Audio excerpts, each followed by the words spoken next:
வணக்கம். Welcome to அங்கனா சமையல். இன்றைக்கி நம்ம ஒரு ஹெல்த்தியான ரெசிபி தான் பார்க்க போகிறோம். பிரண்டை துவையல். இந்த பிரண்டை வந்து உடம்புக்கு ரொம்ப ரொம்ப நன்மை தரக்கூடியது.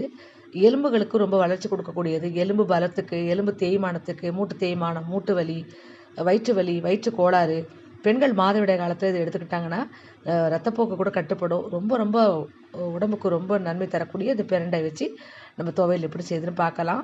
இதில் வந்து பிஞ்சா உள்ள பிரண்டை, இது மாதிரி பிஞ்சா உள்ளதை நம்ம அப்படியே கட் பண்ணிக்கலாம். இது கொஞ்சம் முத்தலாக உள்ள பிரண்டை. இதை நான் எப்படி க்ளீன் பண்ணுறதுன்னு செஞ்சு காமிக்கிறேன். இது வந்து 4 பக்கம் பட்டை மாதிரி இருக்கும். அதை நம்ம உரித்து இப்படி கையால் உரித்தோம்னா நார் மாதிரி வரும். முடிச்சு மாதிரி இருக்கும். அந்த முடிச்சோடு அதை கிள்ளிட்டு உரித்தோம்னா அது மாதிரி வரும் பாருங்கள். இது சுற்றி இந்த 4 பட்டையிலையும் லேசாக அப்படி கத்தியால் சீவி விட்டிங்கன்னா அதுலேயும் நார் மாதிரி வரும். அதையும் லேசாக எடுத்துக்கிட்டு இப்போ நம்ம சின்ன சின்னதாக கட் பண்ணிக்கலாம். இந்த மாதிரி எல்லாத்தையும் சீவி எடுத்துக்கோங்க. இப்போ சின்ன சின்னதாக கட் பண்ணிக்கலாம். இது கொஞ்சம் கை அரிக்கும். நீங்கள் இதை க்ளீன் பண்ணிவிட்டு நீங்கள் வெந்நீரில் உப்பு போட்டு இந்த கையை கழுவிட்டிங்கன்னா அந்த அரிப்பு போயிடும். இது மாதிரி நம்ம எல்லாத்தையுமே கட் பண்ணிவிட்டு காட்டுறேன். இந்த மாதிரி சின்ன சின்னதாக கட் பண்ணிக்கிங்க. இப்போ நமக்கு தேவையான பிரண்டையை கட் பண்ணிக்கலாம். நான் இந்த அளவுக்கு கட் பண்ணியிருக்கேன். இப்போ இதுக்கு மோர் கொஞ்சம் எடுத்து வச்சுருக்கேன். இந்த மாதிரி நீங்களும் கட் பண்ணி எடுத்துங்க. இல்லை 1 2 நார் இருக்கும், அதை நம்ம கையால் எடுத்துடலாம். இதுக்கு இப்போ நான் கொஞ்சமாக மோர் எடுத்து வச்சுருக்கேன். தண்ணி கலந்த மோர் எடுத்து வச்சுருக்கேன். அதில் கொஞ்சம் உப்பு சேர்த்துக்கலாம். இப்போ இந்த பிரண்டையை அந்த மோரில் சேர்த்து நல்லா கொஞ்சம் நேரம் ஒரு 10 நிமிஷம் ஊற வைப்போம். ஊறின பிறகு நம்ம கழுவி எடுத்துக்கலாம். இதை கொஞ்சம் அரிக்கும்னு சொல்லுவாங்க. அந்த அரிப்புத்தன்மையெல்லாம் இல்லாமல் இருக்கும். இந்த மாதிரி மோரில் ஊற வச்சு நம்ம கழுவி செய்யும்போது.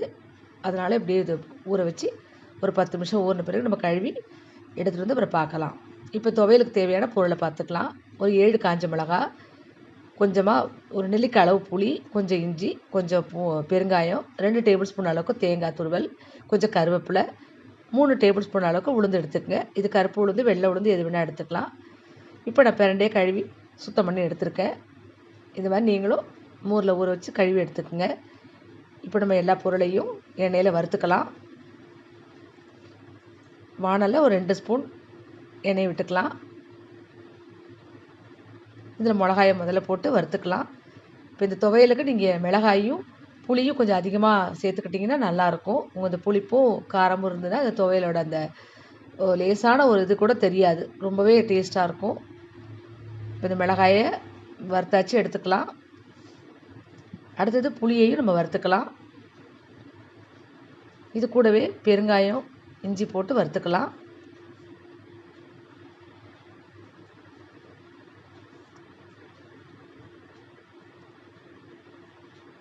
புளி வறுப்படுத்து புளி எடுத்துருங்க முதல்ல.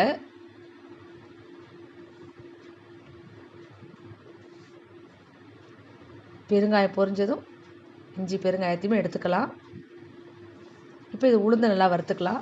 உளுந்து நல்லா செவக்க வாசம் வர வரைக்கும் வறுத்துக்குங்க.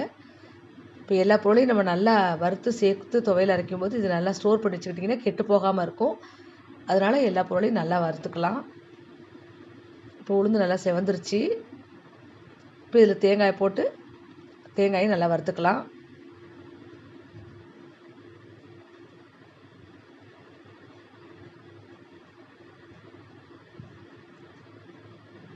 இப்போ தேங்காயும் நல்லா வறுபட்டுருச்சு. இது கூடவே கருவேப்பிலை சேர்த்து வறுத்துக்கலாம். இந்த பிரண்டை வந்து இப்போ மார்க்கெட்லலாம் கிடைக்கிது. வீட்டில் கூட வளர்க்குறாங்க. இது அடிக்கடி உணவில் சேர்த்துக்கும் போது நமக்கு நிறைய நன்மைகள் கிடைக்கும். கண்டிப்பாக இதை இனிமேல் வாங்கி மார்க்கெட்டில் பார்த்தீங்கன்னா வாங்கி இந்த மாதிரி துவையலோ இல்லை ஊறுகாயோ பொடியோ செஞ்சு சாப்பிடலாம். இப்போ எல்லாமே வறுத்து எடுத்தாச்சு. அதே நம்ம வாணலில் இன்னும் ஒரு டேபிள் ஸ்பூன் எண்ணெயை விட்டு இப்போ பிரண்டையை நல்லா வறுத்துக்கலாம். கொஞ்சம் எண்ணெய் கொஞ்சம் அதிகமாக ஊற்றி வறுத்துக்குங்க. அப்போ தான் அதை நல்லா வதக்க முடியும். இந்த பச்சை நிறம் மாதிரி நல்லா வேறு நிறத்துக்கு வரணும். அது வரைக்கும் நல்லா வறுத்து விடணும். லோ ஃப்ளேமில் வச்சு பொறுமையாக வறுத்துக்குங்க. இப்போ பாருங்கள், இந்த பச்சை நிறம் நல்லா மாறணும். இப்போ பாருங்கள், நிறம் மாறி இருக்குது. இந்த அளவுக்கு நல்லா வறுத்துக்கணும். அதோட ஈரப்பதம் போய் கொஞ்சம் ட்ரை ஆகணும். அப்போ தான் உங்களுக்கு துவையல் வந்து ஸ்டோர் பண்ணி வச்சுக்கிறதுக்கு நல்லாயிருக்கும், கெட்டு போகாமல் இருக்கும். இப்போ இதையும் வறுத்தாச்சு. இப்போ எல்லாத்தையுமே வறுத்தாச்சு, நம்ம எடுத்துக்கலாம். இப்போ எல்லா பொருளும் வறுத்தாச்சு. இதுக்கு தேவையான உப்பை சேர்த்துக்கலாம். 1 ஸ்பூன் அளவுக்கு உப்பு சேர்த்துக்குங்க. நம்ம சேர்த்துருக்கிற புளி காரத்துக்கு கரெக்டாக இருக்கும். இப்போ அரைச்சி எடுத்துகிட்டு வந்தாச்சு. துவையல் இந்த மாதிரி தான் இருக்கும். கெட்டியாக அரைச்சிக்குங்க. இப்போ நமக்கு ரொம்ப ரொம்ப டேஸ்ட்டான, அதே சமயம் ரொம்ப உடம்புக்கு நன்மை தரக்கூடிய, ரொம்ப ஆரோக்கியமான ஒரு பிரண்டை துவையல் ரெடி பண்ணியிருக்கிறோம். இது எல்லாருமே சாப்பிடலாம். சாதத்தில் போட்டு சாப்பிட்டிங்கன்னா அவ்வளோ டேஸ்ட்டாக இருக்கும். இது ஊறுகாய், பொடி எல்லாமே செஞ்சு சாப்பிடுவாங்க. நீங்களும் கண்டிப்பாக இதை எங்கே கிடைச்சாலும் வாங்கி உணவில் பயன்படுத்திங்க. ஆரோக்கியமாக இருக்கலாம். ஃப்ரெண்ட்ஸ், இந்த வீடியோ உங்களுக்கு பிடிச்சிருந்துன்னா மறக்காமல் நம்ம சேனலுக்கு சப்ஸ்கிரைப் பண்ணுங்கள், லைக் பண்ணுங்கள், ஷேர் பண்ணுங்கள். எப்படி இருந்துச்சு செஞ்சு பார்த்துட்டு கமெண்ட்டில் சொல்லுங்கள். நன்றி, வணக்கம்.